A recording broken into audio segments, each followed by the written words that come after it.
राष्ट्रवादी काँग्रेसच्या फुटीनंतर काका आणि पुतण्याच्या लढाईत बारामतीकर कुणाच्या बाजूने कौल देतील याची उत्सुकता अवघ्या महाराष्ट्राला होती आणि कालच्या निकालातून त्याचं उत्तर मिळालंही। बारामतीचे बॉस आपणच आहोत हे शरद पवारांनी पुन्हा एकदा दाखवून दिलंय। शरद पवार गटाच्या सुप्रिया सुळे यांनी बाजी मारली। अजित पवारांच्या पत्नी सुनेत्रा पवार यांचा पराभव झाला आणि हा पराभव अजित पवारांसाठी मोठा धक्का असल्याचं मानलं जात आहे। अजित पवारांनी संपूर्ण ताकद पणाला लावूनही मागील निवडणुकीत मुलगा पार्थ पवार आणि आता पत्नी सुनेत्रा पवार यांचा पराभव झालाय। त्यामुळे अजित पवारांच्या पदरी पराभवांची मालिका सुरू झाल्याचं बोललं जात आहे। पाहूयात त्यावरचाच हा स्पेशल रिपोर्ट। भाजपसोबत गेलेल्या अजित पवारांनी सुप्रिया सुळेंचा पराभव करण्यासाठी स्वतःच्या पत्नीला सुनेत्रा पवारांना निवडणुकीच्या रिंगणात उतरवलं होतं। संपूर्ण पवार कुटुंबीय विरोधात असतानाही अजित पवारांनी हे पाऊल उचललं होतं। नणंद भाऊजाईत होणाऱ्या या लढतीमुळे कधी नव्हे ते पवार कुटुंबातील मतभेद चव्हाट्यावर आले होते। एकमेकांची उणीधुणी काढली जात होती। काका पुतण्या आमने सामने आल्यामुळे बारामती लोकसभेची निवडणूक ही प्रतिष्ठेची बनली होती।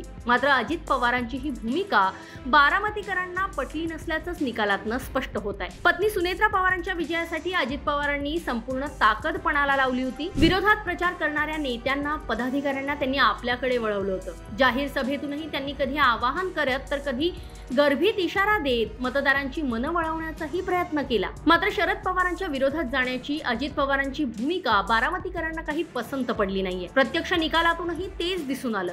तब्बल 1.5 लाखाच्या फरकानं सुनेत्रा पवारांचा पराभव झाला। याआधी 2019च्या लोकसभा निवडणुकीत अजित पवारांचे पुत्र पार्थ पवार यांचा देखील पराभव झाला होता। अजित पवारांनी तेव्हा पार्थ पवारांना शिवसेनेच्या श्रीरंग बारणेंच्या विरोधात निवडणुकीच्या मैदानात उतरवलं होतं। अजित पवारांच्या या निर्णयाला तेव्हा देखील शरद पवारांचा विरोध होता। पार्थच्या बोलण्याला कवडीची किंमत नाही असं तेव्हा शरद पवार म्हणाले होते। मात्र तेव्हाही अजित पवारांनी शरद पवारांचा विरोध झुगारून पार्थ पवारांना तिकीट दिलं होतं।